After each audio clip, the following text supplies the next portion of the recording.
Pode sentar. Queria que você mesmo sentado abrisse sua Bíblia. Lucas capítulo 15. Tranquilo. Lucas 15. Você puder acender a luz do cantinho só, tá?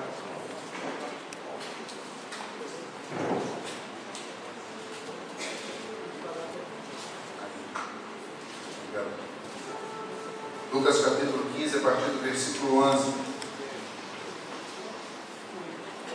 Eu gosto muito desse texto. A parábola do filho pródigo me fala muito.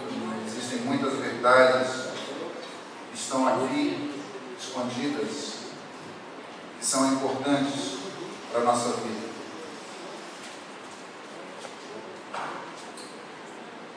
Lucas 15, a partir do versículo 11, diz o seguinte: continuou. Certo homem tinha 2 filhos, o mais moço deles disse ao pai: Pai, dá-me a parte dos bens que me cabem. E ele lhes repartiu os haveres.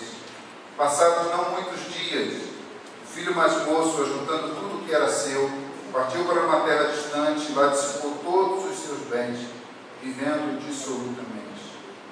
Depois de ter consumido tudo, sobreveio àquele país uma grande fome, e ele começou a passar necessidade. Então ele foi e se agregou a um dos cidadãos daquela terra, e este o mandou para os seus campos a guardar porcos. Ali desejava ele fartar-se das alfarrobas que os porcos comiam, mas ninguém lhe dava nada. Então, caindo em si, disse: quantos trabalhadores de meu pai têm pão com fartura, e eu aqui morro de fome? Levantar-me-ei, irei ter com meu pai, e lhe direi: Pai, peguei contra o céu e diante de ti, já não sou digno de ser chamado teu filho, trata-me como um dos teus trabalhadores. E levantando-se foi para o seu pai. Vinha ele ainda longe, quando seu pai o avistou, e compadecido dele, correndo, o abraçou e beijou. E o filho lhe disse: Pai, peguei contra o céu e diante de ti, já não sou digno de ser chamado teu filho. O pai, porém, disse aos seus servos: Trazei depressa a melhor roupa, vestiu, ponde-lhe um anel no dedo e sandálias nos pés. Trazei também e matai o novilho cevado, comamos e regozijemos, porque este meu filho estava morto e reviveu, estava perdido e foi achado, e começaram a regozijar-se. Amém. Senhor, nessa noite, queremos entender o processo do Senhor na nossa vida, para restaurar o nosso coração diante do Senhor. Quando nos afastamos de Ti, quando estamos longe de Ti, Senhor, agimos de maneira desastrada e colhemos os frutos, ó Deus, de uma vida dissoluta, de uma vida distante do Senhor. Mas queremos, ó Deus, ver como o Senhor age, a forma como o Senhor trabalha nas nossas vidas, para restaurar o nosso coração. Por isso, fala ao nosso coração nessa noite. Dá-nos, ó Deus, a certeza de que o Senhor, em todo o tempo, cuida de nós. Em nome de Jesus. Amém. Não faz muito tempo eu preguei esse texto aqui, falando sobre a casa do Pai. A casa do Pai é o lugar onde nós encontramos conforto, consolo, abrigo. Por mais que nos afastemos ou corremos para outros lugares, o Pai está sempre com a sua casa aberta para nos receber de volta. Nessa noite eu queria destacar, dentro de tudo isso que nós lemos aqui, destacar o processo do perdão, a maneira como Deus age para nos restaurar, para nos fazer novamente sentindo parte da família dele, como filhos amados dele, como pessoas que querem viver, precisam viver dependendo dele. E o primeiro aspecto do processo do perdão está no pecar, no cair. E esse jovem aqui, ele começa desastradamente, né? Ele começa a fazer besteiras em cima de besteiras, e ele vai agindo de uma maneira em que a sua vida, ao invés de melhorar, ela vai cada vez indo mais para o buraco. E a gente precisa entender que o pecado chama o pecado. O pecado chama mais pecado. Muitas vezes, quando nós buscamos fazer a nossa própria vontade, nós estamos nos afastando de Deus e com isso atraindo para nós maldições e tristezas sobre o nosso coração, assim como esse jovem trouxe para si, da maneira como ele foi. Eu quero, antes de dar continuidade, eu quero somente repassar o que aconteceu. Ele, um jovem ambicioso, ele chega para o seu pai e ele fala: pai, eu não estou satisfeito aqui em casa, essa casa não é a melhor para a minha vida, eu quero ir embora, eu quero sair daqui, eu quero aproveitar a minha vida enquanto eu sou novo, então eu quero que o Senhor me dê aquilo que eu tenho direito. Mas sabe, queridos, o aspecto mais interessante aqui é que naquele momento aquele jovem não tinha direito a nada, porque ele só teria direito a alguma coisa depois que o pai dele morresse. Então o que ele estava dizendo para o seu pai: olha, o Senhor não tem valor nenhum para mim, o Senhor pode morrer hoje, eu não vou me importar, o que eu quero do Senhor é aquilo que o Senhor tem para me dar, aquilo que está garantido para mim como herança. Ele quis a herança antes da morte. E a gente sabe que o testamento só é aberto depois da morte de quem escreveu o testamento. E aquele jovem, ele falou palavras difíceis para o pai aguentar. Na cultura judaica, ou na cultura daquela época, aquele jovem poderia ter sido apedrejado, ele poderia ter sido totalmente abandonado pelo pai, ele poderia ter sido expulso de casa com uma mão na frente e outra atrás, sem nada, porque ele não tinha, naquele exato momento, ele não tinha direito a nada. Mas o pai abriu mão e deu a ele. Não somente deu a ele, mas também deu ao irmão. A Bíblia diz: lhe repartiu os haveres. Isso é, deu a parte que cabia para o filho mais novo, mas também deu a parte que cabia para o filho mais velho. E aí ele saiu de casa, ele foi embora, pegou aquilo e devia ser uma quantia boa. Ele foi embora e aí ele quis aproveitar a vida, ele quis desfrutar da vida. E no desfrutar da vida ele foi gastando, juntou-se com amigos, juntou-se com mulheres, juntou-se com espertalhões e foi gastando, foi jogando fora aquilo que ele tinha. E quando tudo acabou, ele não tinha mais nada ainda, para usar. Ele descobre que naquele país há uma grande fome. E aí ele não tem mais nada para comer, não tinha trabalho, não tinha onde se empregar. Ele foi se empregar num lugar onde havia um fazendeiro que tinha porcos. E para o judeu, a criação de porcos é maldição. O judeu não cria porco, porque o porco é um animal imundo. Então ele foi para o pior lugar para comer as alfarrobas que eram dadas para os porcos, que eram bolotas de lavagem, que eram para ser dadas para ele. E nem assim deram para ele aquilo que ele comeu. E aí ele se deu conta de que na casa do pai ele tinha tudo do bom e do melhor. Ele podia aproveitar a vida, que a vida dele não era, a vida importante não era aquela que ele estava vendo, que ele estava querendo, que ele estava sonhando, mas era aquela que estava na casa do pai, que estava à disposição do pai.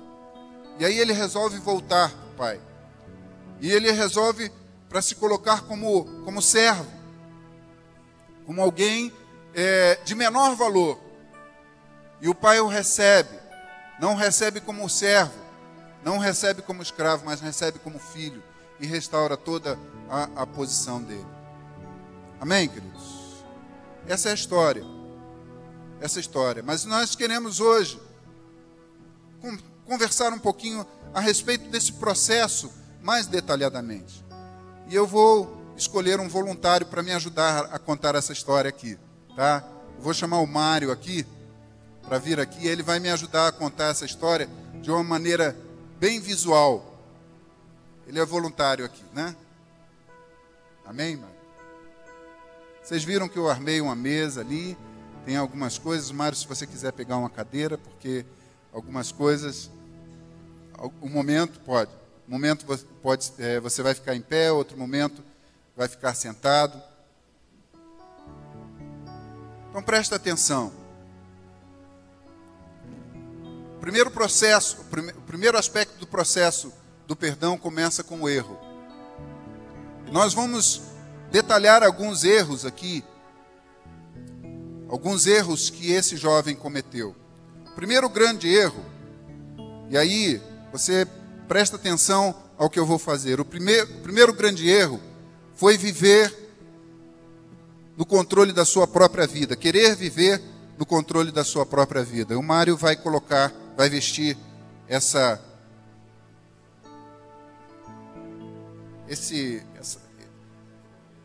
colete. O Mário vai vestir esse colete para dizer que ele trouxe para si um erro. Colocou dentro da sua própria vida um erro. Querer viver no controle da sua própria vida. Querer desfrutar, querer aproveitar de todos os bons momentos da vida, dos prazeres da vida.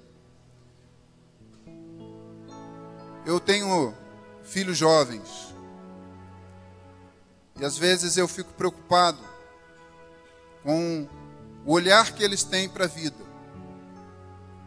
E muitas vezes eu converso com eles a respeito da maneira como eles olham para a vida, porque eu já fui jovem. Ainda sou um pouquinho mocinho, né? Mas eu já fui jovem. E eu já tive sonhos. E eu já tive tentações. Eu já tive vontades. Mais do que as vontades que deveriam realmente dominar a minha vida. Cometi erros. E quem não os cometeu? Mas cometi erros porque eu desejei coisas que não eram para mim.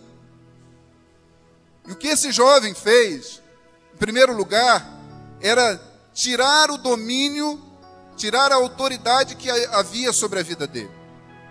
Ele olha para o pai dele e fala: pai, eu não quero mais a tua autoridade sobre a minha vida. Eu quero viver a minha vida. Eu quero viver do meu jeito. E agora, falando isso, eu lembro de um tempo em que eu queria muito sair da cidade que eu estava, que era Curitiba, e ir morar no Rio de Janeiro.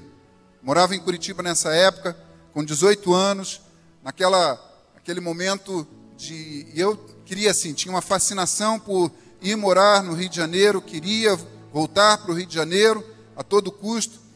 E com 18 anos, teria a minha grande chance, que era de me alistar no Exército, na Marinha, na Aeronáutica, lá no Rio de Janeiro, para fugir de Curitiba. E eu conversei com minha mãe, eu todo eufórico. Minha avó morava no Rio, tinha parentes, tinha muita gente que de repente poderia me acolher enquanto eu estivesse no quartel. E eu fui todo eufórico para minha mãe e falei: mãe, eu vou me alistar na Marinha, lá no Rio. E ela começou: meu filho, a Marinha é um lugar difícil. A Marinha, você não sabe, você vai para o mar e são muitos homens. E começou a querer me apavorar com relação à Marinha. Então eu vou para a Aeronáutica. Mas a Aeronáutica, você tem problema de vista e na Aeronáutica não pode. E ela tentou de todas as maneiras me convencer. E eu, discutindo com ela, e ela falou: meu filho, você precisa entender o seguinte: eu e seu pai não queremos que você quebre a cara, que você dê com a cara no muro e se esborrache todo. E eu virei para ela e falei assim: mas mãe, eu quero me esborrachar. Eu quero enfiar a cara no muro. Mas eu quero ter a minha experiência. O que aconteceu com esse jovem? Mais ou menos esse ímpeto. Ele queria ter as suas próprias experiências. Ele queria ter o controle da sua própria vida. E por isso eu figurei ali no Mário aquele colete que ele está usando. Ele trouxe sobre si um peso. O segundo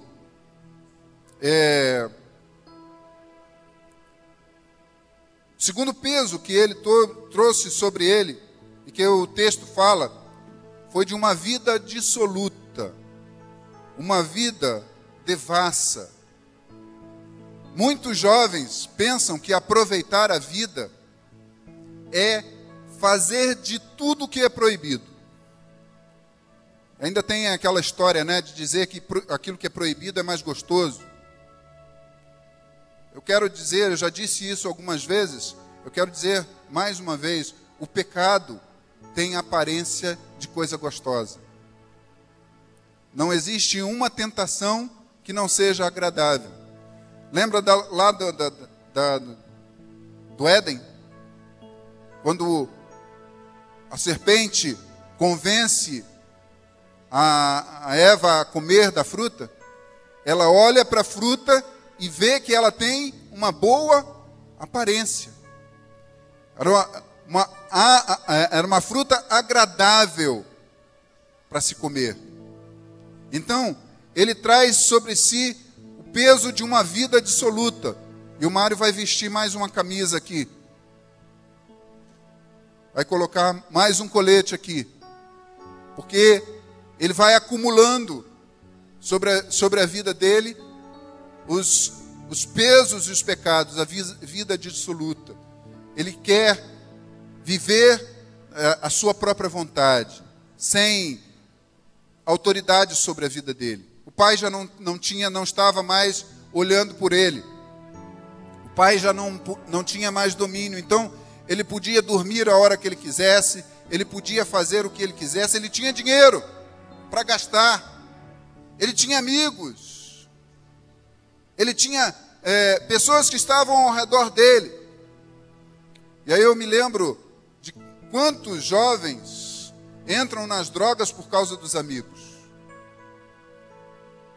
entram na dissolução da sua vida por causa das amizades, vão trazendo peso porque querem agradar.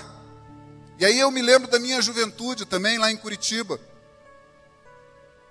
quando saía do trabalho com uma turma, íamos lá para a rua mais famosa de Curitiba, chamada Rua 15, e ficávamos ali em bando. Um grupo, a gente não bebia, a gente não fumava, mas a gente ficava ali, debochando dos outros, cantando as meninas que passavam pela rua, tentando arrumar um namorico, tentando aproveitar a vida, vivendo a vida da nossa própria escolha. E quantos desses meus amigos se afundaram nas drogas, se afundaram no pecado, viveram uma vida promíscua, uma vida completamente dissoluta. Eu tinha uma vantagem, que eu tinha sido criado no Evangelho, e tinha algo lá dentro de mim, que quando eu começava a passar dos meus limites, gritava no meu coração. E tinha um aspecto também da minha vida em que eu não queria matar meu pai de desgosto. Eu não queria ser culpado pela morte do meu pai. Então, muitas das coisas eu não fiz, e eu agradeço a Deus por causa desse temor que eu tive com relação ao meu pai. Então eu não passei dos limites. E eu vejo nisso a mão de Deus, cuidando de mim, guardando a minha vida. Mas quantos? Eu conheço filhos de pastores, eu era filho de pastor também. Eu conheço filhos de pastores que se afundaram nas drogas, que se afundaram na dissolução de vida, porque queriam viver uma vida de liberdade, queriam fazer aquilo que bem entendiam. O terceiro aspecto da vida daquele jovem era a promiscuidade. E aí o Mário vai acrescentar sobre ele mais um colete. A vida de promiscuidade. Os jovens hoje veem no sexo, o sexo desenfreado, no homossexualismo. Aliás, hoje, nos nossos dias, o que a mídia mais incentiva é o jovem ter experiências sexuais com vários parceiros de todos os tipos. Isso é promiscuidade. Eu lembro da época em que a AIDS surgiu e que a definição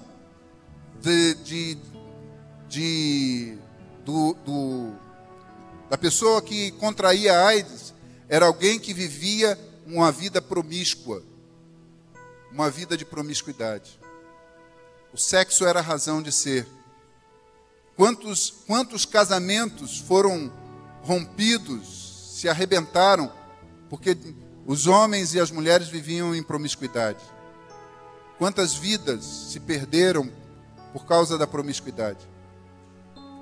E esse jovem, ele vai viver, no texto mais na frente, o seu irmão, quando é convidado a participar da festa, ele diz que não vai, porque o seu irmão gastou o dinheiro do pai dele com as meretrizes.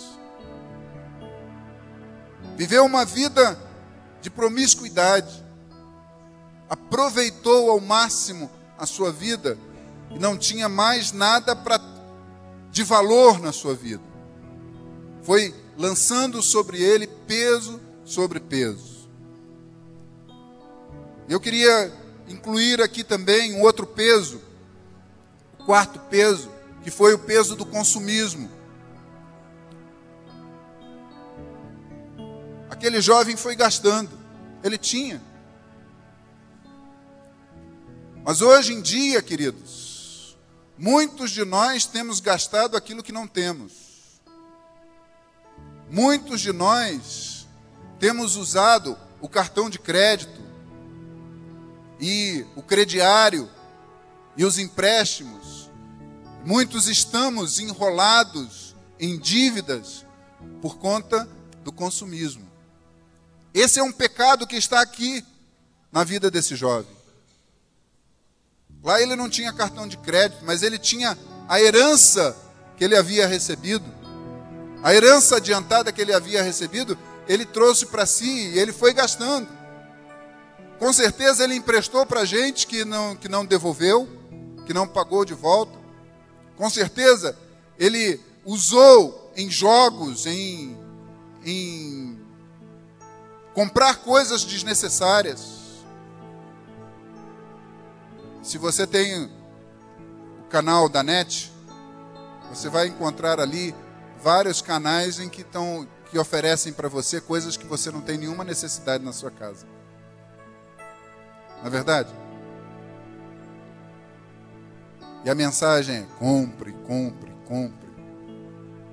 Compre, porque você precisa disso para esse determinado. Ontem mesmo eu passei pelo canal e estavam oferecendo um aparelho que fazia um tipo de biscoito redondinho na chapa, esquentava assim, você colocava um palitinho e aquilo dali era para seu prazer. Quantas vezes, eu pergunto para você, quantas vezes na sua vida você vai usar aquele aparelhinho? Você vai comprar uma vez, daqui a um mês você se cansou de usar e aquilo vai ser encostado. Olha para dentro de você ou na sua casa, vê se não tem coisas que você comprou numa empolgação tremenda e de repente hoje está aquilo largado para lá. Esse é o pecado do consumismo.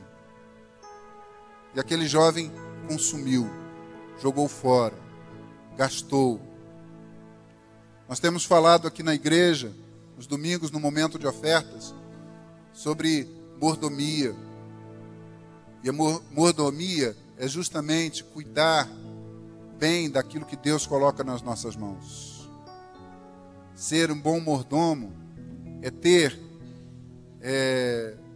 controle sobre todas as coisas, sobre os seus gastos também. E aquele jovem ali, ele gastou demais, ele consumiu demais. E quando ele procurou, ele não tinha mais para gastar. Isso pode acontecer conosco também. E por último, querido, depois dele ter gastado tudo, depois dele ter feito todas essas coisas, ele trouxe sobre ele mais um peso. E o último peso que eu vou falar aqui, mas você poderia colocar tantas outras coisas, é a busca de uma saída por conta própria. Ele podia ter se arrependido antes de se afundar mais. Ele podia ter se arrependido no momento em que ele viu que ele estava indo fundo demais nas besteiras e nas futilidades que ele tinha. Ele podia ter se arrependido, ele podia ter desistido daquilo e ter voltado para o pai. Mas aí o que ele viu? Talvez o orgulho, e existem duas coisas na nossa vida que são os nossos maiores inimigos. Uma se chama egoísmo. É aquilo que é quando nós pensamos somente em nós mesmos. E o outro é o orgulho, quando nós não nos dobramos diante das situações que precisamos nos dobrar. Esse jovem, talvez ele tenha pensado o seguinte: se eu voltar para o meu pai agora, ele vai me escorraçar, ele vai me expulsar, ele não vai me ouvir, porque eu joguei fora tudo, eu gastei tudo, eu desprezei aquilo que ele me deu, eu não controlei as minhas emoções, o orgulho. E ele pensou em si mesmo, o egoísmo, de tratar da sua alimentação. Ele foi para um dos cidadãos da terra e procurou emprego para trabalhar. Por quê? Porque ele precisava se alimentar. Ele não se humilhou, ele não se arrependeu, ele não se quebrou, ele não se dobrou. Ele busca uma saída para si, a sua própria saída, o seu próprio meio. Então ele vai para a lama, ele vai comer comida de porcos, ele vai cuidar de porcos, ele vai se sujar mais ainda. Como eu disse para vocês, para o judeu, cuidar de porcos era humilhação grande demais. E veja que não foi a vontade dele, não foi vontade própria. Quando ele procurou o emprego, o patrão disse: vai cuidar dos porcos. E nessa de ir cuidar dos porcos, ele foi humilhado. Ele já estava se sentindo desprezado, totalmente perdido na vida, e ele se sentiu totalmente humilhado, porque foi cuidar dos porcos. Essa é a primeira parte do processo do perdão. A primeira parte do processo do perdão é quando nós caímos, quando nós erramos, quando nós fazemos as coisas que estão distantes do coração de Deus, quando nós nos afastamos de Deus, quando nós procuramos as saídas por nossa própria conta, quando fazemos as coisas que não agradam ao coração de Deus. Mas a segunda etapa, o segundo aspecto do processo do perdão está no arrependimento. Veja, versículo 17 diz o seguinte: então, caindo em si, disse. Ele olha para dentro de si e ele lembra da vida que ele levava junto do seu pai. Ele começa a ver que os empregados do seu pai eram muito melhor tratados do que ele estava ali, vivendo naquele lamaçal, no meio daqueles porcos. Então, caindo em si, ele se arrepende. E, queridos, o arrependimento é quando a pessoa se sente indigna de receber uma bênção.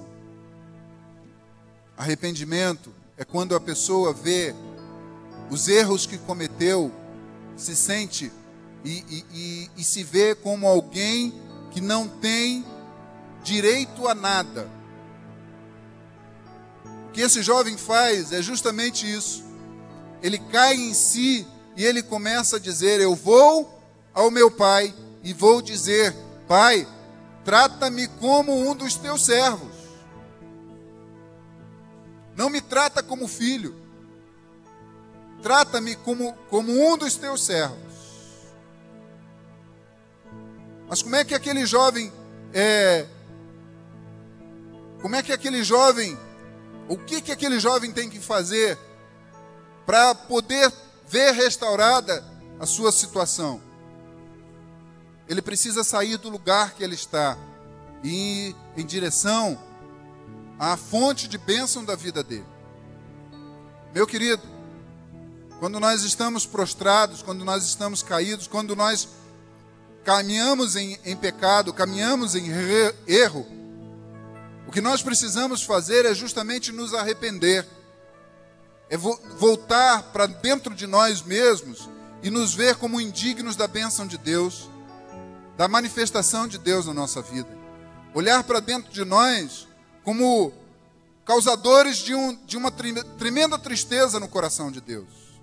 Porque toda vez que nos afastamos de Deus, toda vez que nós não olhamos Deus como Ele quer ser visto, nós trazemos um rombo no coração de Deus, uma tristeza muito grande ao coração de Deus. E nós precisamos saber que o nosso pecado fere o coração de Deus.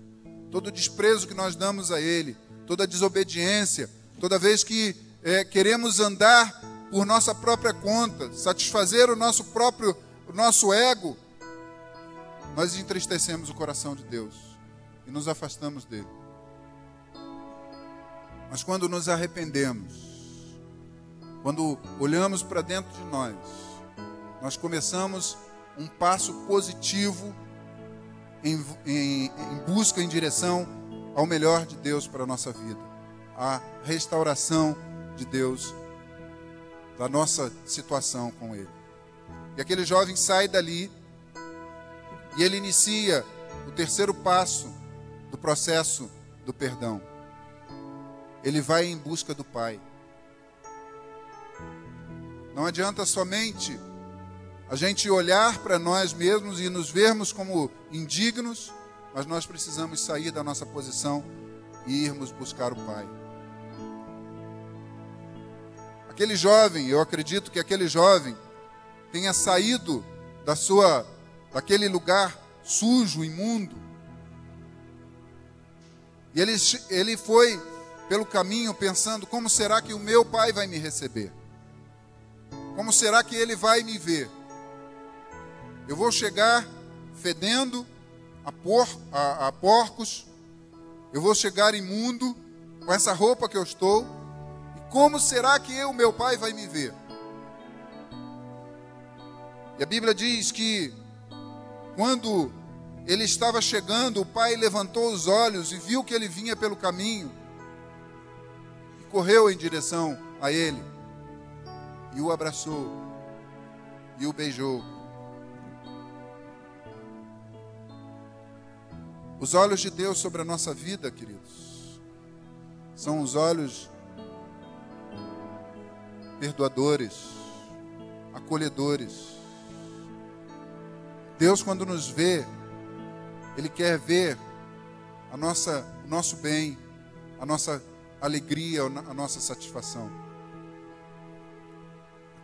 A figura daquele pai é a mesma figura de Deus olhando para nós. Quando nos movemos em direção a Deus, Ele vem ao nosso encontro. Ele sai do lugar onde Ele está e Ele vem ao nosso encontro. Porque Ele quer nos abraçar, quer nos beijar, quer nos acolher, quer nos recolher novamente. Então aquele moço começa a dizer: pai, não sou digno de ser chamado teu filho, porque eu pequei contra ti, pequei contra os céus. E agora o nosso processo, a nossa figuração aqui, eu vou precisar de 2 voluntários aqui, além do Mário e do Mário aqui, 2 voluntários.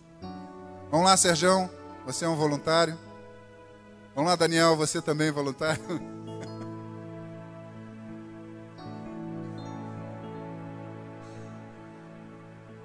E eu quero... Se levanta mais. Eu quero lembrar aqui, ó, que o Mário está carregado, está sujo, está imundo. Vocês lembram quem é que pôs esses coletes aqui? Quem foi? Quem é que vai tirar? Não. São os servos. Os servos vão tirar os coletes. Vão começar a tirar os coletes. Porque o pai diz: traz a melhor roupa. Mas para colocar a melhor roupa, é preciso primeiro tirar a roupa velha, tirar a roupa suja, a roupa pesada, a roupa que o afasta, que está manchada pelo pecado. E os servos foram tirando. Eu acredito que aqui não dá para figurar, mas lá levaram ele para dar um banho. Foi dado um banho. E aí o pai diz para eles, diz para os servos: trazei a melhor roupa, vesti a melhor roupa.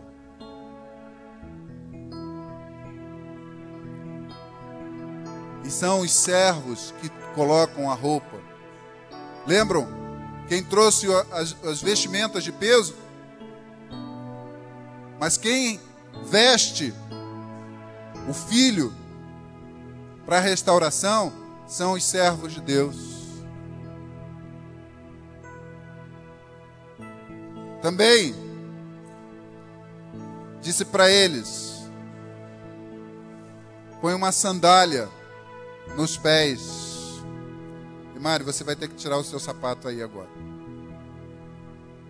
porque esse sapato é velho.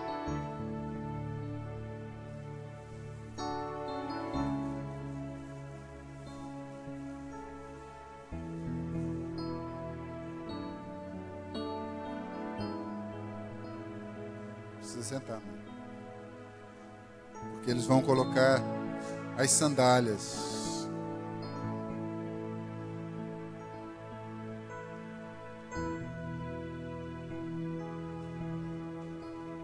É um pesão, porque a sandália é minha, viu?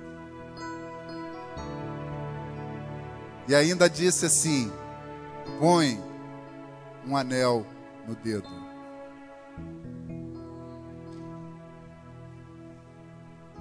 Pode pôr o dedo que couber.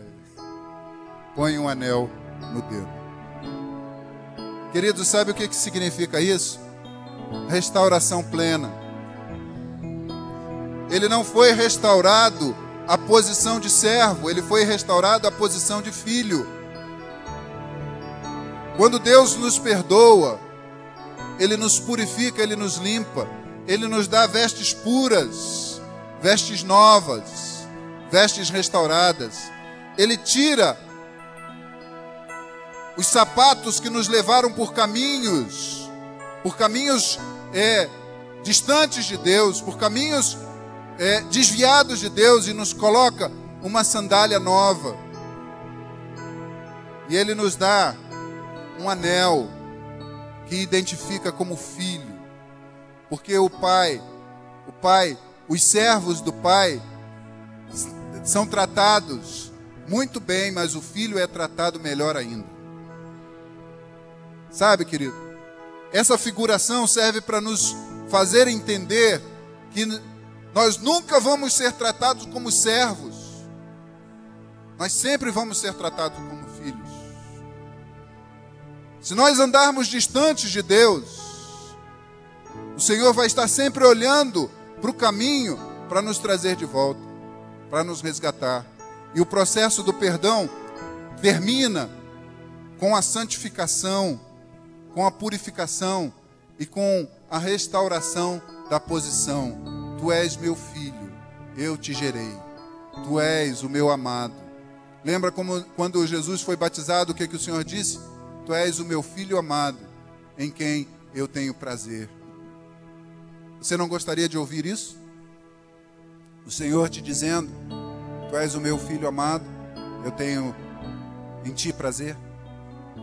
Pois na hora que eu me arrependo, na hora que eu volto, na hora que eu sou restaurado à posição, o Senhor me acolhe como um filho amado, em quem Ele tem prazer.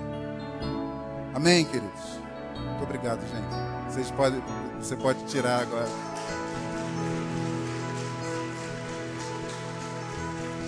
Aleluia.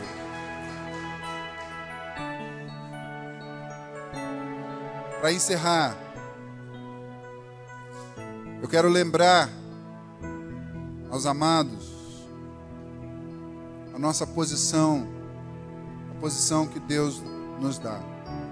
Não é que Deus queira que a gente peque para a gente ter a experiência de ser perdoado. Pelo contrário, Deus não quer que a gente se afaste dele. Não foi fácil para aquele pai deixar o seu filho caminhar pelo caminho dele. Mas eu quero dizer nessa noite, o Senhor está sempre disposto a nos trazer a restauração e a bênção. O processo do perdão de Deus termina com a nossa restauração plena como filhos de Deus. Podemos nos afastar, podemos pecar, podemos cair. Vamos cair porque faz parte do processo da nossa vida. Mas o Senhor está sempre disposto a nos trazer de volta, a restaurar a nossa vida, a nos colocar na nossa verdadeira posição. Deixamos de ser filhos?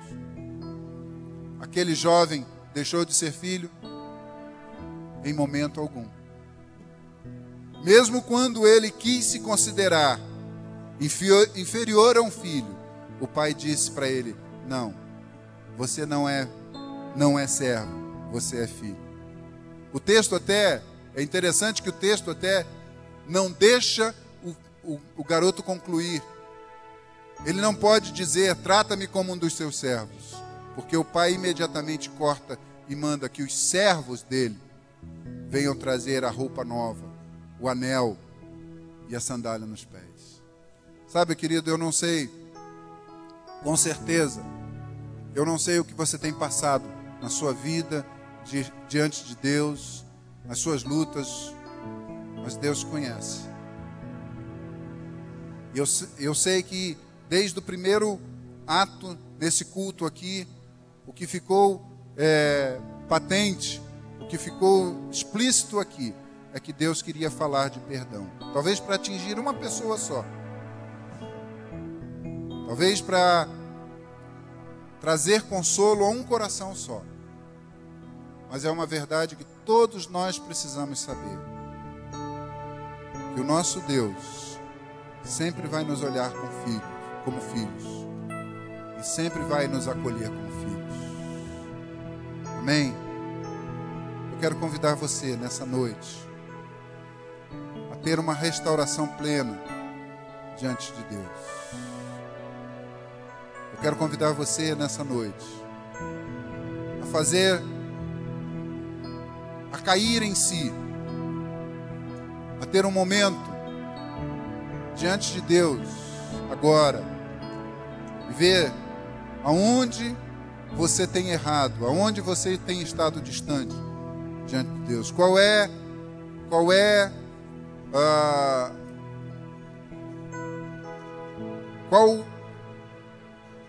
o teu impedimento de se aproximar mais de Deus? Aonde você tem errado diante de Deus? Onde você tem ferido o coração de Deus?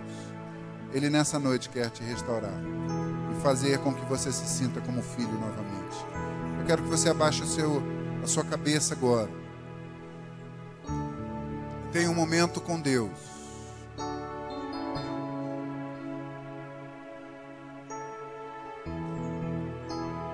Tenha um momento com o Senhor. Você fale com o Senhor sobre suas dores, suas lutas, suas dificuldades.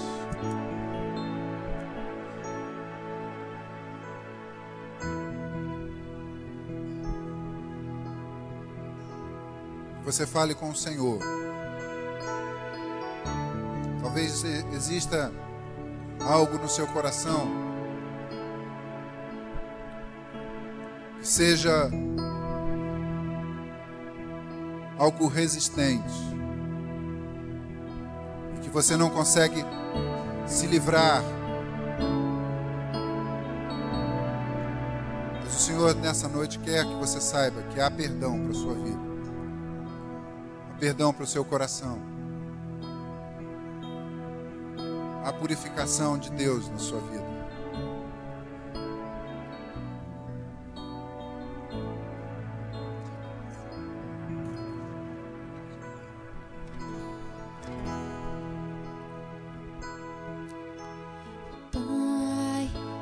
Estou aqui, olha para mim, desesperado por mais de ti.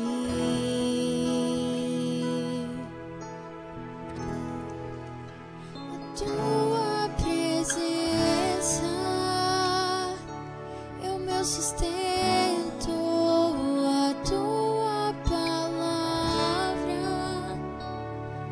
meu alimento preciso ouvir tua voz dizendo assim: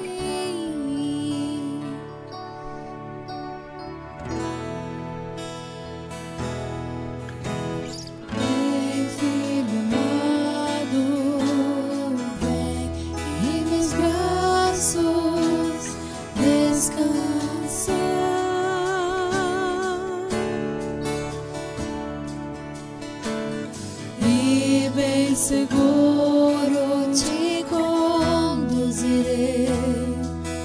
ao meu altar, ali falarei contigo, com meu amor te envolverei. Quero olhar em teus olhos, tuas feridas sararei.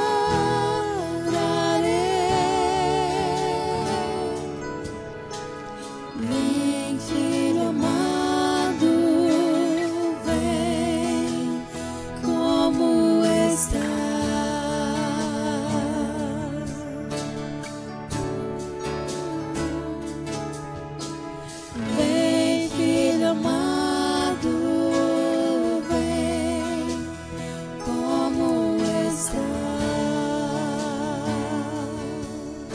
Quero convidar você agora, se há alguma coisa que precisa de restauração na sua vida, você sair do seu lugar e vir aqui à frente. Nós vamos orar juntos.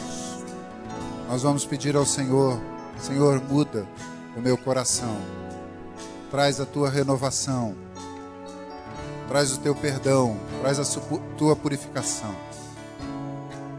Enquanto louvamos ao Senhor, enquanto ministramos ao Senhor, sai do seu lugar e vem aqui, e o Senhor vai te abençoar. Pai, estou aqui, olha para mim, desesperado desesperado por mais de ti. A tua presença é o meu sustento, a tua palavra, meu alimento, preciso ouvir a tua voz dizendo assim: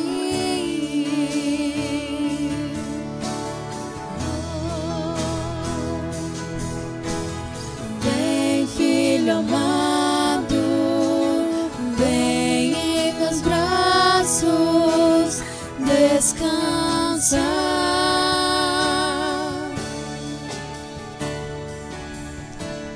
E bem seguro te conduzirei ao meu altar.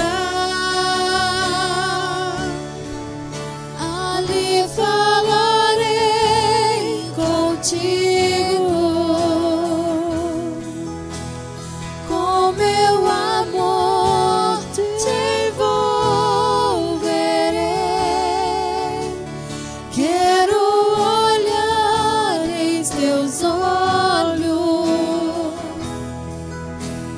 tuas feridas sararei.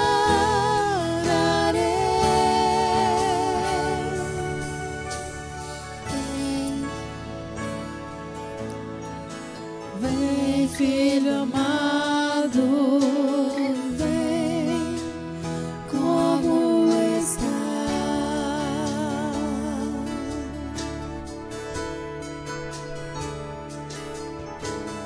Vem, filho amado, vem, como estás. Senhor, nessa noite o Senhor conhece o estado do nosso coração. O Senhor tem acompanhado a nossa vida, ó Deus, o tempo todo. Porque o Senhor não nos perde de vista. O Senhor sabe, ó Deus, o que enfrentamos, nossas quedas, ó Deus. O Senhor sabe, ó Deus, aquilo que amarra a nossa vida, que prende o nosso coração. Ó Deus, há coisas que fazemos que ferem o teu coração, machucam o teu coração. Mas eu sei que nessa noite, ó Deus, o Senhor não está olhando para nós como um homem ferido, mas sim como um pai amoroso. Como alguém que olha para nós e vê a nossa necessidade de sermos abraçados novamente, sentirmos o amor do Pai, sentirmos que somos filhos amados. Oh Deus, abraça-nos agora, Senhor. Acolhe a cada um de nós nessa noite. Senhor, nos chegamos a Ti arrependidos, porque ferimos o Teu coração, nos afastamos de Ti. Quisemos andar, ó Deus, segundo a nossa própria escolha, o nosso próprio caminho. Desprezamos, ó Deus, a Tua autoridade. Mas, Senhor, mesmo indignos, mesmo não merecendo, Senhor, o Teu amor cobre todos os nossos pecados. E nessa noite o Senhor nos acolhe, nos abraça e diz: vem, filho amado, como estás?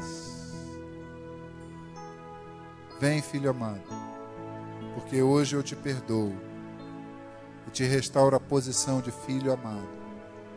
Filho amado, filho amado. Eu peço nessa noite, ó Deus, que o Senhor toque cada coração, cada coração, cada coração.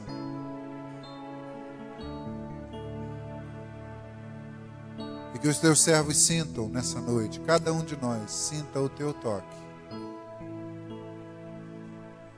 Sentimos, ó Deus, que somos purificados, limpos, restaurados, plenamente restaurados como filhos amados. Oh Deus, oh Deus. Eu queria que você se aproximasse de alguém agora e abraçasse essa pessoa. E nesse abraço você sentisse o abraço do Pai. O abraço do Pai.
Senhor, recebemos o Teu abraço nessa noite, agradecendo pela provisão de amor que o Senhor derrama sobre nós agora. Já não somos, ó Deus, mais o filho pródigo perdido, distante do Senhor, mas somos, ó Deus, filhos amados, acolhidos por Ti, abraçados por Ti. E a Tua palavra vem no meu coração, vem no nosso coração. Eu te perdoo, meu filho amado. Eu te recebo e te acolho e te restauro a posição de filho amado. Filho amado, filho amado. Não servo, não rejeitado, não inferior. Filho amado.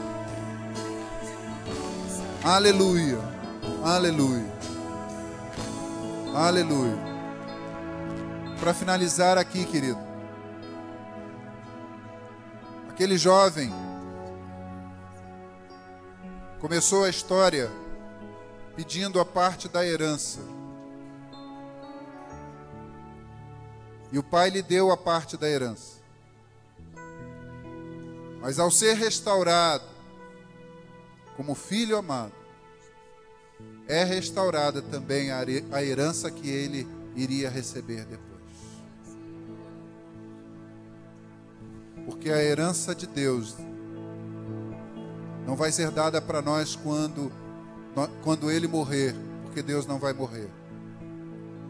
A herança de Deus nós recebemos em Cristo Jesus. E está preparada para quando nós formos ao encontro do Pai, para desfrutarmos dela eternamente. Amém? Amém? Você pode aplaudir o Senhor?